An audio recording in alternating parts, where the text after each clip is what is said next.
There's always that one person at work or at school that sets off your emotional triggers with their negativity or manipulations. Before you know it, your energy is drained, your inner peace is gone, and you feel angry and dejected. Without a sound spiritual strategy to deal with difficult people, you'll always feel like a doormat for their destructive behaviors. But it doesn't have to be that way. In this episode, we teach you how to deal with toxic people without losing your peace. Welcome to Spirit Matters, a show helping modern seekers navigate the sometimes muddy waters of spirituality, inspired by the teachings of Sri Chinmoy. My name is Abhinava, and me and my co-host Vajan are meditation teachers with a combined experience of over 50 years, where we've helped more than 1,500 seekers build up a living spiritual practice. If you value the content that we put out, please help us in good podcasting fashion by subscribing to our channel and tell us in the comments how you deal with negative people. Now let's dive in. Today we're going to talk about how to deal with difficult people, and that's a subject that I hope we can give some strategies for, because this is something that probably everybody faces in their life, how to deal with difficult people. What to you are difficult people? Let's start with that. Yeah, I mean, I think difficult people always, it makes a lot more sense for me to imagine that it's a different view of the world. It's two people coming together and looking at the world, but seeing two totally different things in front of them.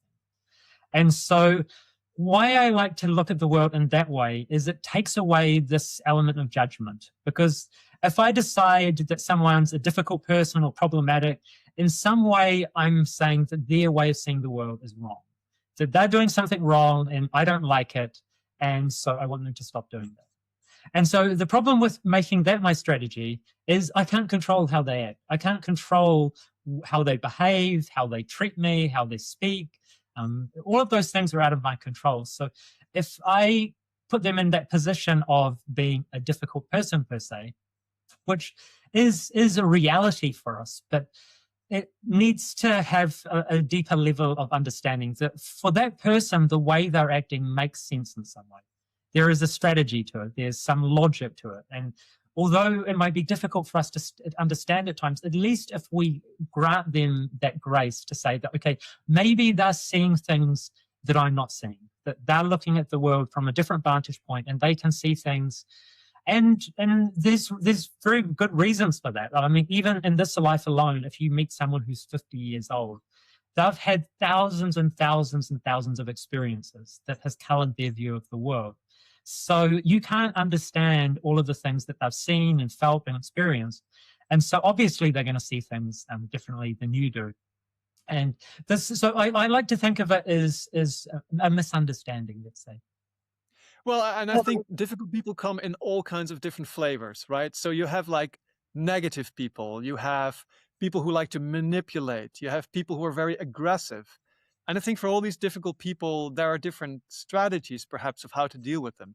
Like when someone is obviously very negative, I mean, I like what you say about how it's a different worldview, but isn't it clear that a worldview like that just is not a good one if someone is always negative?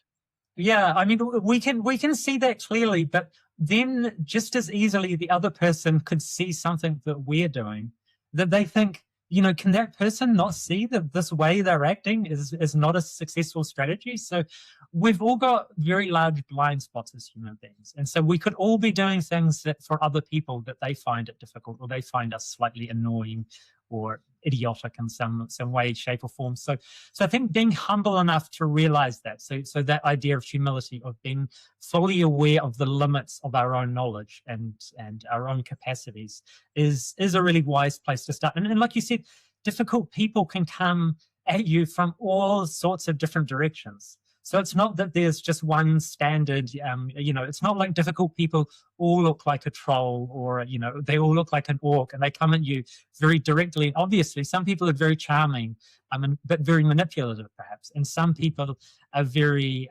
demanding of you. But there's no one size fits all strategy for dealing with these types of situations.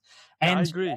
You can never avoid them either, because unless you're going to go live in an ashram in the Himalayas, you're always going to be surrounded by people. And the thing is, even when you do leave the world to live in an ashram in the Himalayas, you're going to find yourself surrounded by all sorts of difficult people living in the same ashram with you.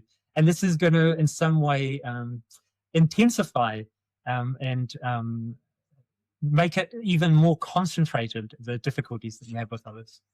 Very true. So I think it's very important to realize we cannot avoid these people. They're in our life. And I think it may be helpful to start with those different flavors of difficult people. So to start with negative people, negative people, they see we get the feeling that everything that happens to them, they put a negative spin on it. They like to complain and they like to point out negative things or why things will not work. And so what is the strategy to deal with that, you think? With that overdose of negativity that's coming at you. Yeah, I think that's definitely one of the cases where that story of the Buddha comes in very useful, where a man came and was scolding the Buddha mercilessly and offering him all of his ill will and negativity. And the Buddha simply remained completely unfazed. And then afterwards, when the students asked the Buddha why he didn't respond to the man, he simply replied that if someone comes with a gift that you're not interested in receiving, you can refuse the gift, and then the person is forced to take it away with them. So when someone does come to you with all sorts of complaints and negativity, my strategy is always to simply acknowledge that this person exists and that this is their experience of the world, but not take this offering that they're making to you. Because very often you'll see that those people really want other people to buy into their negativity.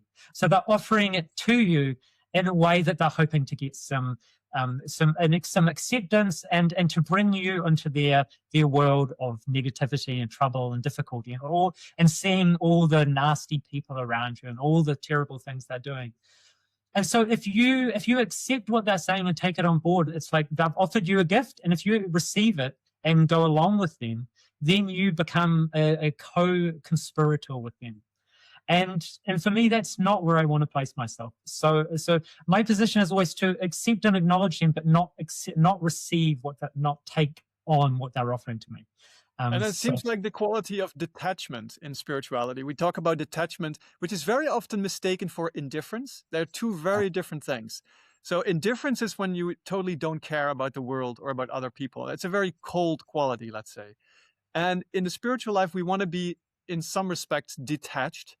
But that means that detachment is exactly how you explain it. It's like we don't accept the negativity that somebody may offer us, but we do acknowledge the person, and we even love the person. You can love somebody. I think you can love somebody even more purely with detachment, because when you are attached to someone, there's always this idea that, oh, I'm going to help the person. He has to take my advice. And it's like you're offering a rose, but there's also some thorns there. So the thorns are the attachment in your interaction.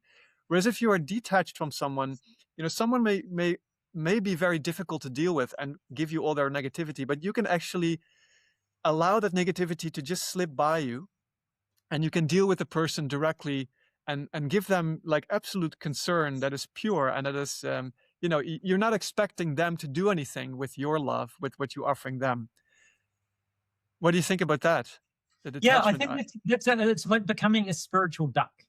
And so ducks are wonderful that just everything slides off the back of a duck.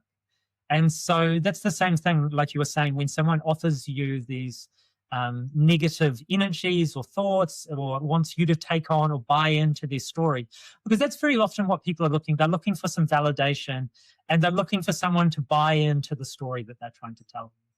And that's always very difficult, because as soon as you do show the sense, or they get the sense that you're buying into it, it never ends. It just goes on and on and on. And yeah, this kind of victimhood and problems and suffering.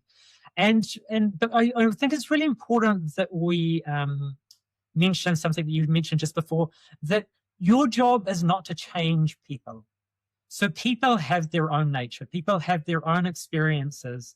And for us, we believe that people have had not only the experience from this lifetime, but also experiences from many, many other lifetimes. So in some way, for me, that takes away that sense of judgment, because if I see someone acting in a way that seems strange or uncomfortable or difficult or problematic, that's very much the human in me judging how they're acting.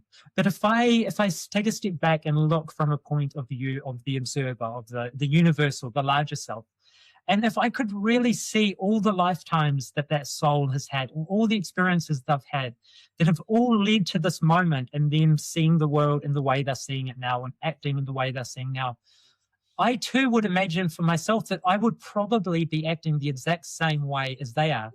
And a good thought experiment is to say, even perhaps if I was in their situation, I would be acting even worse. So not putting ourselves in a position of being better than them or wiser. We've just had different experiences. And so if I see someone like that they've had a certain, all these experiences have led to them behaving in this certain way, then it's not for me to change how they're behaving now, because there is a lesson for them to learn. And the lesson is going to be learned most powerfully if I allow them to act out their behaviors. And if I don't try and block them or stop them and say, hey, you're an idiot, stop acting like that. I mean, sometimes if someone's very close to you and you really care for them, there's a fine line where you don't want to see people unnecessarily suffer. But sometimes the only way someone can learn a lesson is that they have to live out the behavior and the action, and they have to actually experience the result. So if you're always trying to save people and stop them from feeling the full impact of their behavior, you're actually stopping them learning the lesson that they need to learn.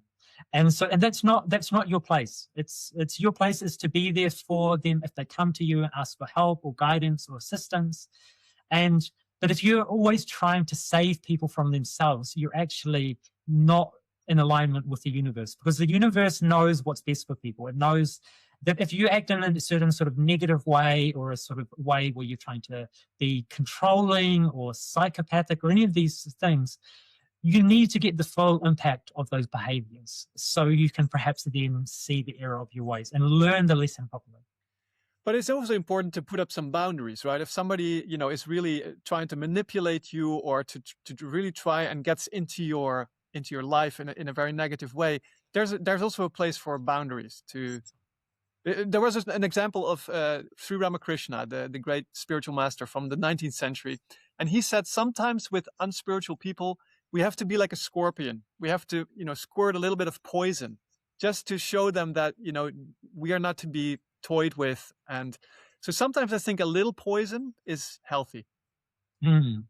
So yeah, having clear boundaries of what type of behaviors you will accept around you and towards you, and what type of offerings that you will accept from other people in the world, that's really important, because you only have so much capacity and so much inner strength at this point in your spiritual journey. So especially when you're starting out and you're trying to transform your nature, one of the big things which we see with problematic people is that the society around us will try and stop us changing. So our family, our friends, the groups we're part of, we've mentioned this before, that when they see us trying to transform our life and change in some way, the way society keeps things in some form of equilibrium is not by some top-down approach. It's not like the politicians or some cultural arbiters are looking down and saying, oh, you're acting out of alignment with society.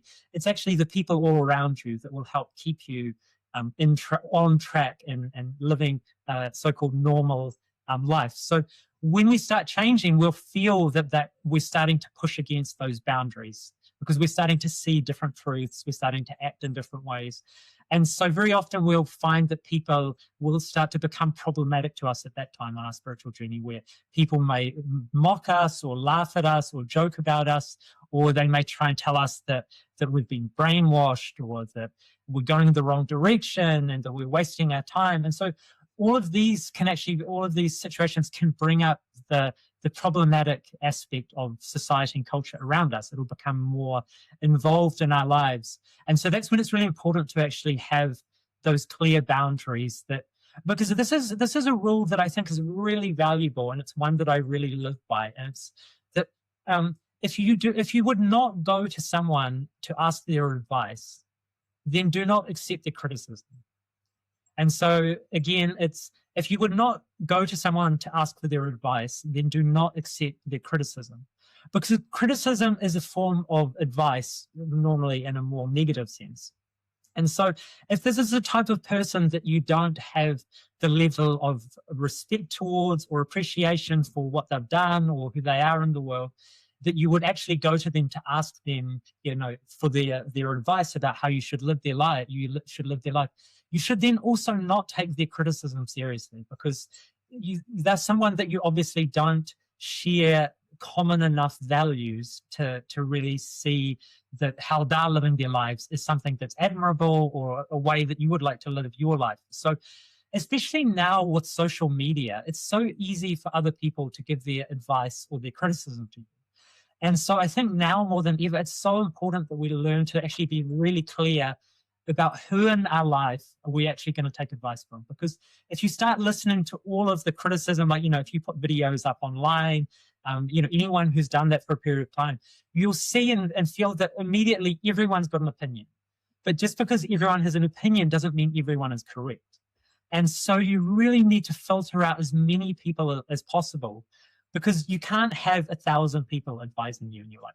You can't even have 20 people advising you in your life. You need like a very small number of people who you feel that really understand you, that you really trust, and that people who've actually done something or become something or achieved something that you see as of being valued. So the way they live their life, what they've done, these types of things. And so once you have that in place, it's like for me in my life, I have a small number of people that I really trust. And so when I'm unsure about which direction to take or want feedback, I can go to them and I can tell them what's going on and ask for them for feedback. But I don't just take criticism or advice from every person in my life, because not everyone has the same understanding of my life and who I am or what I'm trying to do. Yeah, that's really great advice. And I was thinking about this boundary line between, because sometimes I think a good strategy to deal with difficult people, especially negative people, is kill them with kindness. So just be very kind, very loving. And sometimes you can really remove that sting. Sometimes people just want that concern. They just want to be heard. And then, it's over. It's like, and that can be a very good strategy to deal with negative people. Sometimes people just want to test you. They want to see if they can put you out of your balance with their negativity or with their behaviors. And if you respond, if they see that it is absolutely useless, that you are totally kind, you're still centered, you won't take their manipulations, it's immediately clear to them that their strategies will not work, and they will stop doing that. So that's sometimes a really good strategy, to kill them with kindness. But then there's the person that will just not respond to that, and they will just keep on with their objectionable behavior. And there was an example when I was a waiter in a French restaurant in the early 2000s. I was working in a French vegetarian restaurant, and we had this kind of crazy guy come in sometimes and really cause problems in the restaurant. He would come in and he would demand, I think the owner sometimes had given him money and he wanted that money again. So he would come in and ask for money all the time. And, the people in there were just too kind to him. So they were always kind of letting him in and talking to him and trying to reason with him. But it was obvious there was no reasoning. He would just go on and on and on. And this one time something entered into me and I was like, okay, now it's enough. And I just went, I saw the man come in, and from the back, I just really went to him in a kind of almost aggressive way, very strong way. And I said, okay, leave now, go out, without arguing with him. And immediately it worked. Like I saw that something changed in him, and he just left, and he actually didn't come back again for a long time. So, I felt at that time, yeah, that was actually the right strategy, to just be strict and really show your boundaries. And so that's also, it's an art to see when can you, kill them with kindness, and when do you actually have to show some of your poison.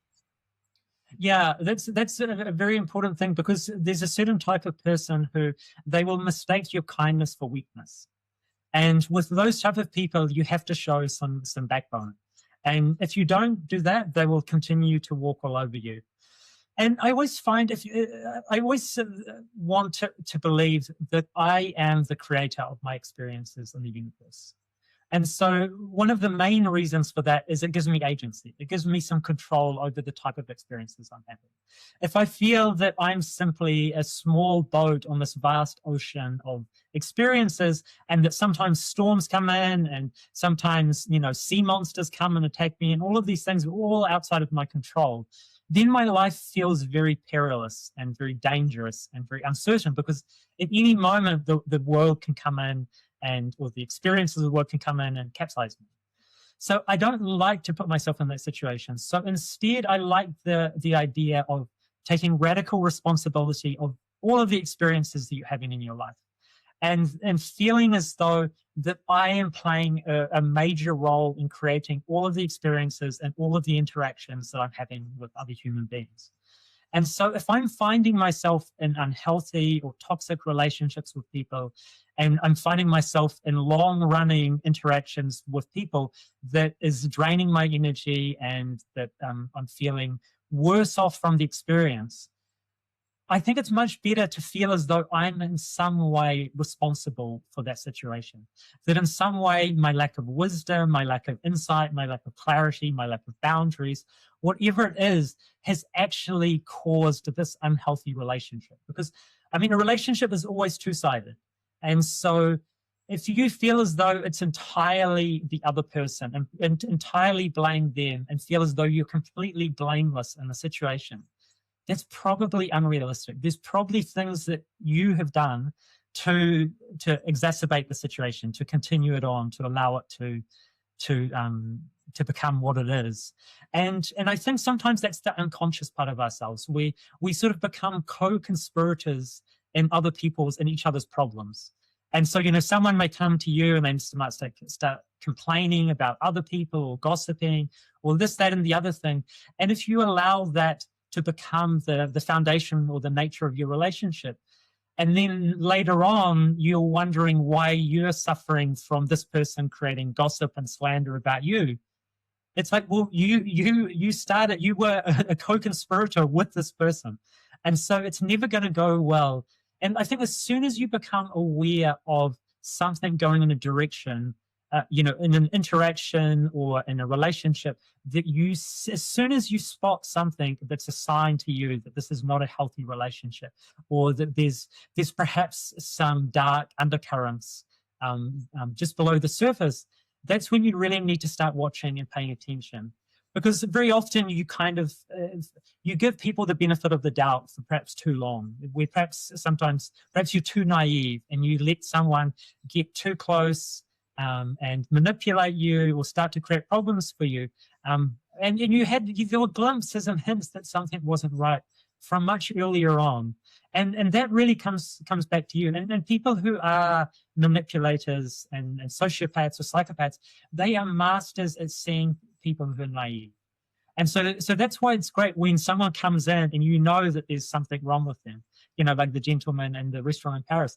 He saw that you saw through his act immediately, that you weren't going to fall for his behavior. So that's why he immediately gave up, because he saw, okay, this is not the right person to be trying my tricks on. So sometimes we have to be very firm to be fair and good in the world. We need to immediately call out behavior that is inappropriate and that's unhealthy and destructive, because as soon as you allow it, and like allowing it is almost encouraging it. And so that's what people will take from you. If you don't stop it immediately, they'll say, oh, great, I can take another. It's not like another inch, they'll take another mile, and then another mile. And then you'll wonder what happened to your world of peace. So it's really navigating that balance, because it's also not good to constantly call out people who you don't agree with. Then we get cancel culture and all these kind of extremes on that side. So, and it's also not good to just be naive and always be kind and let people walk all over you. So that's, I think, a very wise lesson, to know that balance. And I wanted to insert here a beautiful aphorism of Sri Chinmoy, our teacher, who had, and this is one that it helped me so much in my dealings with difficult people. And it's a really spiritual solution, a spiritual strategy. So he said, we strengthen the difficult people by thinking of them. We disarm the difficult people by placing them at the feet of God. And I found that so amazing. There's two things in there. First of all, the realization that if you keep thinking about difficult people, you're actually strengthening them. So there's something in the inner worlds that's going on.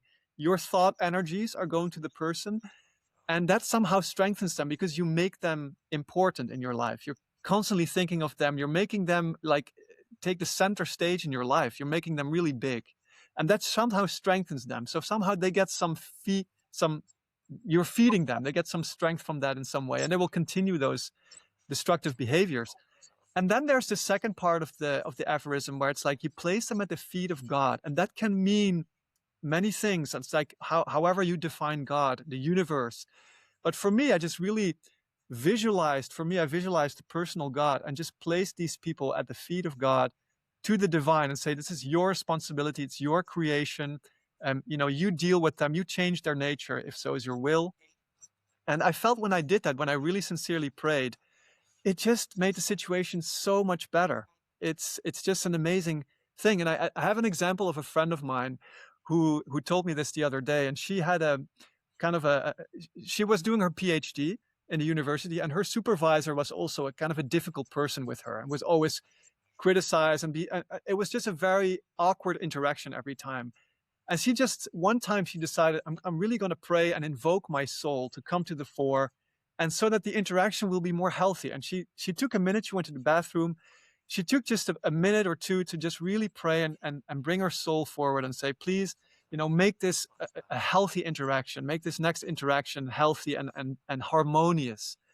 And so she met with him right after that, and she said it was a miracle. The whole thing changed, the whole consciousness changed, and she was able to have a really healthy and normal interaction. And that was just like, we can do that as well. We can bring to the fore our soul, we can pray, and we can actually place those people, put them to the divine and say, this is, please help, bring some healing energy into this relationship. Yeah, and I think the quality that I talk about for the first part of the that aphorism is attention, because very often people act out when they want attention. They want to be seen, they want to be talked about, they want to be the center of attention. And so it's like a young child who is having a tantrum wants attention. That's what they're wanting. And so if we're giving these people who are acting in inappropriate ways around us, if we're constantly thinking about them, that we're constantly giving them our attention, which is definitely not what we want to be doing. So if we can starve them of our attention, that really weakens their hold over us. And so I think that's a very, very wise lesson. And I think it's really interesting that this person we're talking about, that her relationship totally changed by her changing her consciousness. So in some ways, you could say up till that point, she had been a co-conspirator with this person in creating the types of interactions that they were having. And it took her, even though they weren't pleasant for her and she wasn't enjoying them, somehow she was allowing them to occur.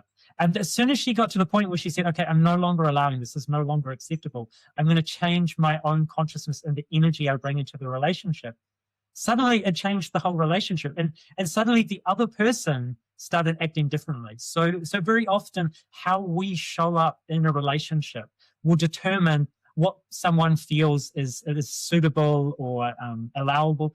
And I think I've really seen in my own life that I don't find myself in situations with problematic people, like very, very rarely, because I think when people, for example, like I talk to a lot of strangers in my store, but when people come into my store, they can feel that there's a particular type of energy, it's a particular type of space.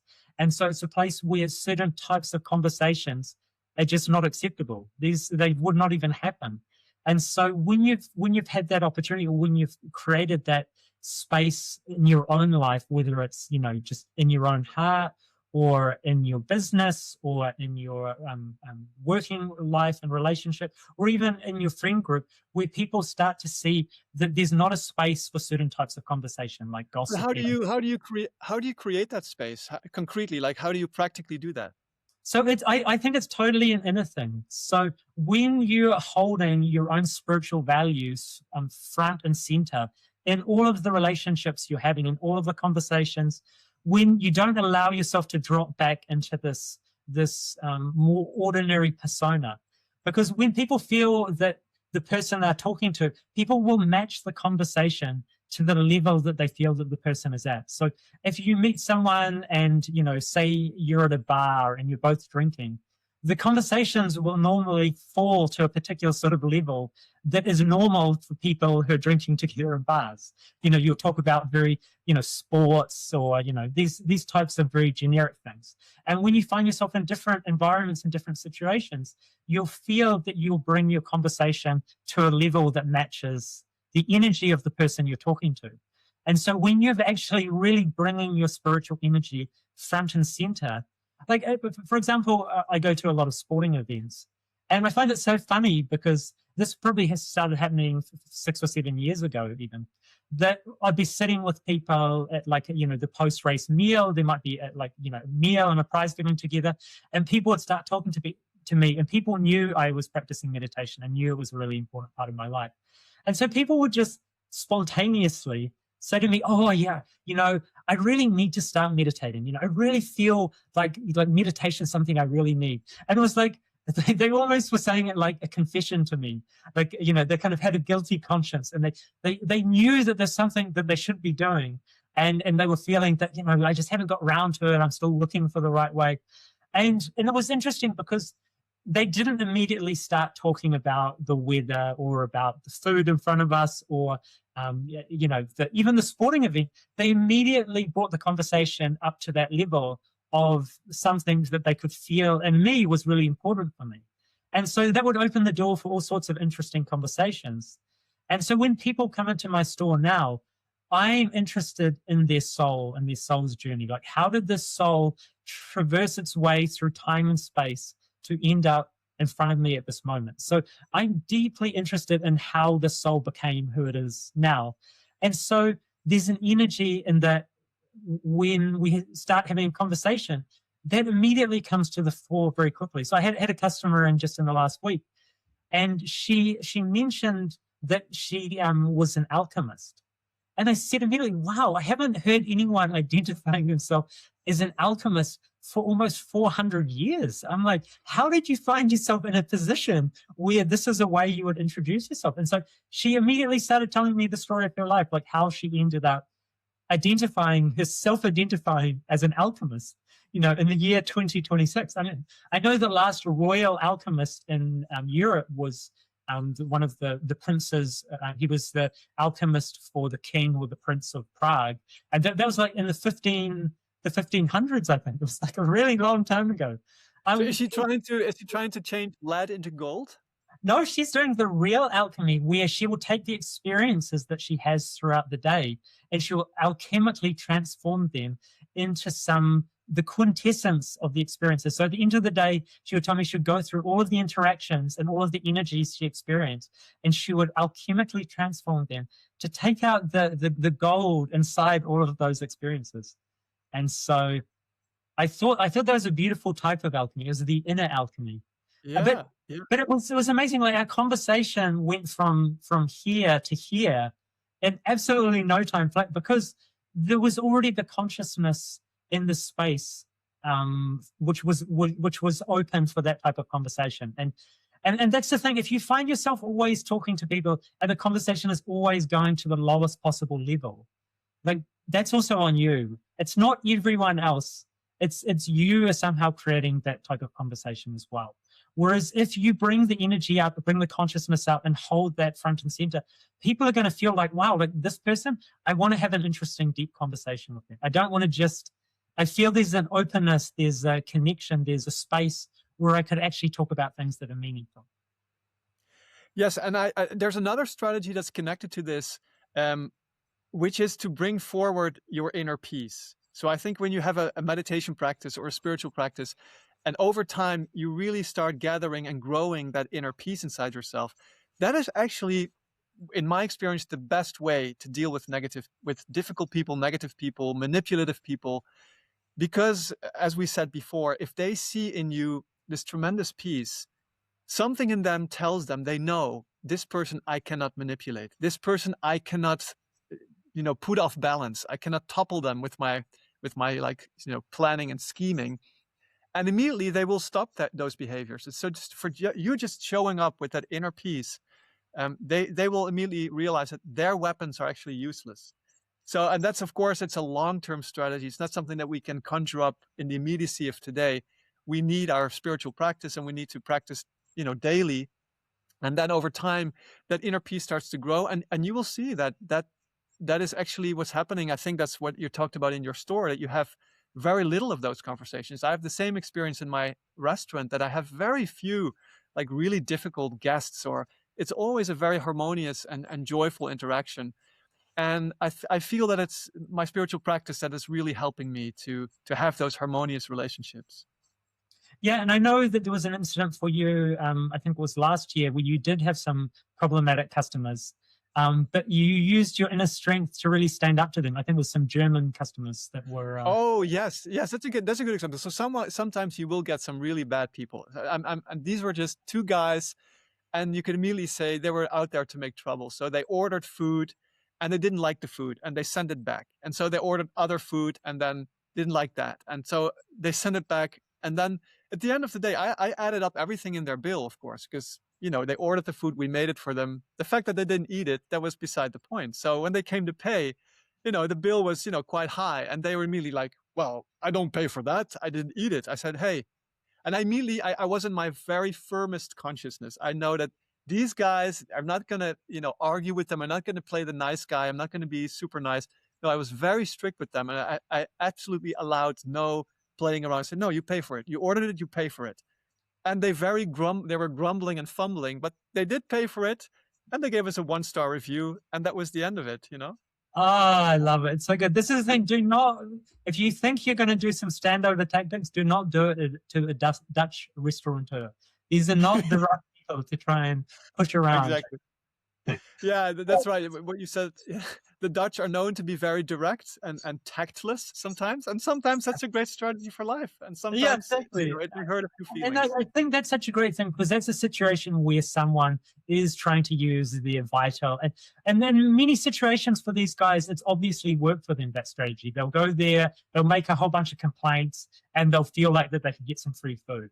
And if you allow them to do that again, you're only enabling, you've become a co-conspirator with them, because they think, oh, this is a great strategy. But if you're the one who says, no, you shall not pass, this is not acceptable, and then make them pay the full price, which is so good. Yeah, exactly. It's that Gandalf energy. Sometimes you need that. And because the thing is, that strategy then fails, because they ordered this food that they didn't eat, or basically didn't eat, and then they had to pay for it. This is going to really make them reconsider their life choices. Like, wow, normally that strategy works and we don't have to pay anything. It's like, maybe we shouldn't do that anymore. And so this sometimes you can be the biggest force of good you can be, is being the wall that someone runs into, to make them realize, oh yeah, that's not actually a good strategy in life. So sometimes hold fast and be firm. And there's a beautiful quote by Abraham Lincoln that I wanted to insert here as well. And he said, at some point, he said, "I do not like that man. I must get to know him better." And so that's also talking to this idea of, go deeper. What are these difficult people, and why do you not like them? And what is it in them that triggers you? Those emotional triggers. It's sometimes good to look at them really closely, and also feel that difficult people, they actually have a role to play in your life. Like they can be a whetstone. This idea of a whetstone, a sharpening stone. You have your knife, and you have the whetstone to sharpen your knife. And I think difficult people, they can be these sharpening stones or whetstones. They can sharpen your own, behavior. They're testing ground for your own spiritual identity or your level of surrender. So how surrendered are you? How spiritual are you? Can you take, those realizations that you had in your meditation practice, can you play them out in daily life? And the difficult people will show up to test you and test your patience, test your self-control, test your wisdom, test your inner firmness. And so that you can see them as actually, they can be at times your greatest teachers. And sometimes the most difficult people you come across, if you actually work through those difficulties with that person, they can actually become some of your greatest allies or your closest friends. Because when someone, you're finding that they're quite abrasive or they're quite difficult, often this person has had more trauma than you could ever imagine. And so their basic understanding of the world is that people can't be trusted, people are going to let you down, people are going to hurt you. So their position is always to be as defensive as possible. And if you can stay there with that person and continue to keep showing up for them and continue to be there with kindness and openness, at some point they start to realize, oh, this person is different to the other people I've dealt with before. Perhaps their family wasn't good and their friends have let them down. And so all they've known is betrayal.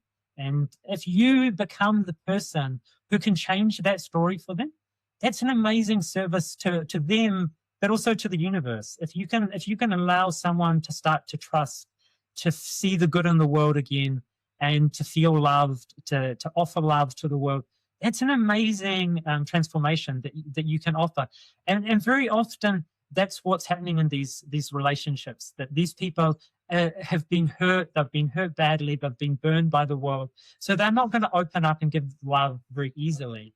And so that's when you being someone who has done some practice, has developed some patience, has developed some acceptance, and developed some insight to see that often behind that mask and behind that harsh and tough exterior, there's actually a really beautiful heart that is just that is being protected by that tough skin on the outside. Exactly. So just recapping what we talked about, some of the strategies to deal with difficult people.